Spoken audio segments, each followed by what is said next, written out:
मुनाफिक दोनों में से एक साइड डिफाइन इसलिए नहीं करता हूँ कि उसके पर्सनल इंटरेस्ट है, लेकिन मोमिन ग्रे के शेड में इसलिए होता है क्योंकि उसके पास एक यूनिवर्सैलिटी ऑफ डाइवर्सिटी है चीज़ों को, एक बहुत बड़े मसाइल का हल है उसके पास जिसमें उसने सबको रखना होता है। इस ज़िंदगी गुजारने के तरीक़ेकार में क्या हमें मौज़े और मिरेकल्स पे इन्हिसार करके रखना है कि भाई मौज़ा ही चलाएगा मुझे? आप पॉलिटिकली डिफीट भी हुए हैं, और पॉलिटिकल डिफीट इसलिए तो नहीं हुए होंगे कि आपका ईमान कम होगा। पॉलिटिकल डिफीट आपकी इसलिए हुआ कि आपका वॉरफेयर वीक हो गया, एक अगले वॉरफेयर ने आपको सुपरसीड कर दिया। हराम पसंदी बहुत आई, बड़ों में आई, छोटों में आई, मिनासल कौम में भी आई होगी कि आप एक बैटल स्टेशन या एक ग्राउंड हारने के बाद ये कहते हो कि चलो यार एक किला गया है, मैं 5 और हैं, मैं मजीद कोशिश करूँ। तो भाई आज तो शेर जवान है, पूरी दुनिया पे राज कर रहा है, कल बूढ़ा होगा देखेंगे। अपनी औलाद के अंदर वही आग डालता है नहीं डालता? तो जब शेर के बच्चे ने शेर नहीं बना और शेर के बच्चे ने कहा भाई मैं मम्मी पापा बच्चा बनूंगा, सही है, तो उन्होंने अपना टाइम लिया। शेख साहब, आज हम बात करना चाह रहे हैं इस टॉपिक के ऊपर कि जो कुछ भी इस कायनात के अंदर अल्लाह ताला करता है, अल्लाह ताला ने किया है, हमें बनाया है, तामीर की है, किसी कौम को कामयाब किया है, किसी कौम को हलाक किया है। अल्लाह ताला ने एक सिस्टम बनाया है और उस सिस्टम के मुताबिक चीज़ें चल रही हैं। जिस तरह कुरान में बार बार बताया कि भाई तुम्हारे 7 आसमान हैं ऊपर, पहले आसमान पे अल्लाह ताला ने अगर शयातीन को जो है रोकने के लिए कवाकिब बनाए, सितारे जो बनाए, वो उसका भी एक पर्पस जो है वो खूबसूरती है और शैतान रजीम से बचाना है। उसके बाद बारिश, हमने बचपन से सुना जी बारिश करने के लिए ये फरिश्ता अपॉइंटेड है, वही के लिए ये फरिश्ता अपॉइंटेड है, मौत के लिए ये फरिश्ता अपॉइंटेड है। अल्लाह ताला ने पावर्स को इस तरह बताया है कि भाई इसको ये पावर दी, इसको ये पावर दी, और ये सब मेरे हुक्म से चल रहा है। बारिश हो रही है कहीं पे तो मेरे हुक्म से हो रही है, किसी की औलाद हो रही है मेरे हुक्म से हो रही है, किसी को मौत आ रही है मेरे हुक्म से हो रहा है। लेकिन हर चीज़ को, अगर एक किसी की मौत होती है तो हमें पता है यार इसमें इसको कार्डियक अरेस्ट हुआ है, इसको ब्रेन हेमरेज हुआ है, या इसका ये ऑर्गन फेल हो गया। वो मौत अल्लाह ताला के हुक्म से हुई। लेकिन उस जो भी अल्लाह ताला ने एक काम किया है उसको हम डिकोड जब करते हैं तो पीछे एक पैटर्न दिखता है। जैसे अगर एक अल्लाह ताला कहता है ना मैंने कितनी कौमों को तबाह किया, अब कौम तबाह हो गई, कौम के तबाह होने में अजाब आया, हम उस अजाब को स्टडी कर सकते हैं। जी अजाब ऐसे आया, अल्लाह खुद भी कह रहा है कौमों में जाकर सफ़र करो, कुल सीरू फिल अर्द फंदुरू कैफा काना आकिबतुल्लज़ीना मिन क़ब्लिकुम, तुमसे पहले जो लोग थे उनके साथ क्या हुआ। लेकिन हम देखते हैं कि तबाह क्यों हुए, उसका भी एक पैटर्न दिखता है, उन्होंने ये काम किए। तो अल्लाह ताला पैटर्न का मोहताज नहीं है, ये बात समझ आता है, मुसलमान लोग हैं, अल्लाह ताला गनी है हर किस्म की चीज़ से। लेकिन अल्लाह ताला की एक सुन्नत और तरीका ये दिखता है कि जो भी चीज़ अल्लाह ताला करता है वो एक उसके पीछे एक सिस्टम है, एल्गोरिथम दिखता है एक, कि भाई पहले ये है फिर ये है। इसी तरह औलाद है, वो भी एक स्टेजेस के अंदर गुजर के जो है वो पैदा होती है, और एक सिस्टम अल्लाह ताला ने उसका भी बनाया है, सबसे कॉम्प्लेक्स सिस्टम है। तो अब मुसलमान उम्मत की आज अगर हम बात करें, ज़वाल अगर हम देखते हैं, बहुत लोगों ने लिखा उम्मत के ज़वाल के असबाब, destruction of the Muslim empire और ये इस्लामिक एम्पायर, इसको अगर डिकोड करेंगे तो पीछे एक सिस्टम दिख जाएगा, पैटर्न दिख जाएगा। इसको बनाने के अंदर भी जब जाएंगे तो एक हमें पैटर्न फॉलो करना पड़ेगा। इससे आप अग्री करते हैं या नहीं करते, यहाँ से हम बात स्टार्ट करेंगे। हमारे दीन का जो खासा है ना वो है बैलेंस। इस्लाम किसी भी चीज़ को ना बॉक्स से बाहर नहीं करता, पैकेज के अंदर सब चीज़ें होती हैं। बात ये होती है कि जब इंसान को रिजल्ट नहीं मिल रहे होते ना, तो फिर पर्सनैलिटी के अंदर के जो डिसऑर्डर्स होते हैं ना, जो साइकोपैथीज होती हैं, जो पागलपन होता है या जो इनडिसिप्लिन्ड आप होता है, वो फिर इंसान को ना एक साइड डिफाइन करने की बात करता है। मुनाफिक दोनों में से एक साइड डिफाइन इसलिए नहीं करता हूँ कि उसके पर्सनल इंटरेस्ट है, लेकिन मोमिन ग्रे के शेड में इसलिए होता है क्योंकि उसके पास एक यूनिवर्सैलिटी ऑफ डाइवर्सिटी है चीज़ों को, एक बहुत बड़े मसाइल का हल है उसके पास जिसमें उसने सबको रखना होता है। वो भी होता है एब्सोल्यूट किसी लेवल के ऊपर, लेकिन अक्सर ज़िंदगी रेवड़ को, बकरियों को और शेपर्ड को लेके चलना पड़ता है चीज़ों को। सही। It's very difficult to get one lining कुछ जगहों पे हो सकती है, हर जगह नहीं हो सकती. तो balancing is the main art of solution जो आप सल्लम ने दिया और जो इस्लाम ने दिया. और फसाद हमेशा तब आया जब एक साइड ने अपने आप को डिफाइन ऑब्जेक्टिवली भी सही कह दिया और सब्जेक्टिवली भी लाइन ड्रॉ कर दी कि हर मसले में हमारा वाला ही पैटर्न चलेगा, हमारी वाली बात चलेगी. सही है. जुल्म के खिलाफ आवाज उठानी चाहिए. अब वो जुल्म के खिलाफ आवाज उठाने के जितने भी सब्जेक्टिव मसाइल हैं उसने उसको ऑब्जेक्टिवली सब पे फैला दिया. यही है, पूरा दीन है ही हक के खिलाफ आवाज उठाने का. हाँ होगा, एक लिहाज से बात ठीक है, हर लिहाज से बात ठीक है, लेकिन जब वो हक के खिलाफ आवाज उठाने की बात करता है तो बाकी सारी चीजें जो है ना दीन की, वो छोटी कर देगा, मिनिमाइज कर देगा. नमाज, रोजा, हज, ज़कात, जिक्र, अस्कार, तिजारत, ब्यू, तकवा, परहेजगारी, गुनाहों से बचना, कबायर से बचना, कबीरा गुनाह से गिर, वो सारे जीरो हो गए. हर चीज हो गई वही हक का आवाज बुलंद करना. सेम गोज, इस तरह की बहुत सी मिसालें हैं, उलमा ने इस पर काफ़ी लिखा है. सेम गोज फॉर इस जिंदगी गुजारने के तरीक़ेकार में क्या हमें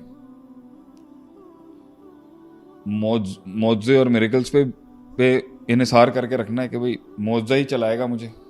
सही है. और मैं कोई पाकिस्तान को अल्लाह ही बचा सकता है, इस तरह के अल्लाह ही बचाएगा. हाँ, अल्लाह ही बचाएगा. हाँ, हमने इस डोमेन से बात करनी है ना तो ये रखेगा, सेंसिटिविटी बहुत है लोगों की. सही है. जब आप बात करेंगे ना इस चीज की कि देखें मेहनत से आएगा, दिमाग से आएगा, सूझबूझ से आएगा, रिसर्च से आएगा, स्ट्रेटजी से आएगा, तो उन लोगों का दिमाग जो है ना मुश्किल है कबूल करना. और उन लोगों का दिमाग पैटर्नाइज भी इसी तरह किया हुआ है कि तुम लोग जो है ना दुनिया परस्त तो बहुत ज्यादा. सही है. आएगा तो अंतुमुल आलाउना इन कुंतुम मुमिनीन, ईमान की ताकत से आएगा, ठीक है, तकवे की ताकत से आएगा, ताल्लुक बिल्लाह से आएगा, सिलसिला नफ्स के तस्किये से आएगा, सिलसिला तस्किया नफ्स से आएगा, कुरान पढ़ने से आएगा, रूहानियत से आएगा, स्पिरिचुअल डायनामिक्स से आएगा, मेटाफिजिक्स से आएगा, फिजिकल लॉ से नहीं आएगा. और जब आप बहुत ज्यादा इस पैटर्न की बात करेंगे ना कि भाई ईमान के साथ आएगा, या ईमान की बात करेंगे, या रूहानियत की बात करेंगे, या ताल्लुक बिल्लाह की बात करेंगे, या तहज्जुदों की बात करेंगे, तो ये पार्टी जो है ना दूसरी साइड है, ये अपना मैथ्स लेके बैठ जाएगी कि नहीं, एक पैटर्न से आएगा, मेहनत से आएगा, कंसिस्टेंसी से आएगा, एक अलॉगरिथम से आएगा, और जो है फिजिकल मैटर से आएगा, फिजिकल लॉ से आएगा, मेटाफिजिकल लॉ से नहीं आएगा, कोई डिवाइन डॉक्ट्रिन से नहीं आएगा. ये एक जगह की एक्सट्रीम पकड़ के खड़े हो जाएंगे कि इस कायनात के अंदर हर होने वाली चीज और जो हर हुई भी चीज जो है, मा काना या वमा यकून या जो हो चुका हुआ है, इसके पीछे एक एल्जेब्रिक लॉ है, कोई लॉ है इसके पीछे जिसके तहत ये पैटर्न फॉलो हो रहा है. और अगर हम उस पैटर्न को फॉलो नहीं करेंगे तो हम अल्लाह की भी मुराद को फॉलो नहीं कर रहे और अपनी मंजिल मकसूद से भी करीब नहीं हो सकते. सही है. तो वो रूहानियत के उसूलों से बहुत चिढ़ खाते हैं. ठीक है. क्योंकि अभी आप वो कहेंगे 2 + 2 = 4, ये कहेंगे 2 + 2 = 10 भी हो सकता है. तो वो जो 6 का जाविया ज्यादा बढ़ाया ना इन्होंने, ये इनका ईमान है, ये इनका फेथ है, ये इनका अकीदा है, और ये इनका तवक्कुल और एतमाद है. वो 2 + 2 4 इसलिए मानता है क्योंकि 2 जमा 2 जो है वो 4 ही होते हैं. अब जब हम, तो अब आप चाहते क्या हैं कि आप क्या चाहते हैं मुझसे? मैं चाहता हूं कि आज हमें, मैं क्या सोचता हूं, हाँ, आज हमें अगर देखें इनके पास रिजल्ट हैं बड़े जबरदस्त किस्म के. सही है. 2 जमा 2 2 जमा 2 4 2 जमा 2 4 वालों के पास तो पूरी दुनिया दिखाने के लिए. सही है. और 2 जमा 2 = 10 वालों के पास भी बहुत बड़े रेफरेंसेस हैं कि इन्होंने भी बड़ी बड़ी सल्तनतें रूल की हैं अपने टाइम पर. 2 जमा 2 = 10 जो है ना, वो जंग बदर में भी जीता, वो खंदक में भी जीते, वो जो है वो छोटी सी एक कम्युनिटी से निकल के पूरी दुनिया के बर्रे आज़म इन्होंने हासिल किए. इनका भी 2 + 2 = 10 जो है ना वो हल्का नहीं है. और उस वक्त तो वो कहेंगे, मतलब वो तो सिंपल कहेंगे ना, 300,000 में मैथ्स कहाँ रह गई, तो 1/3 मैथ्स थी, 2/3 मिरेकल था. इन्होंने तो यही कहना है.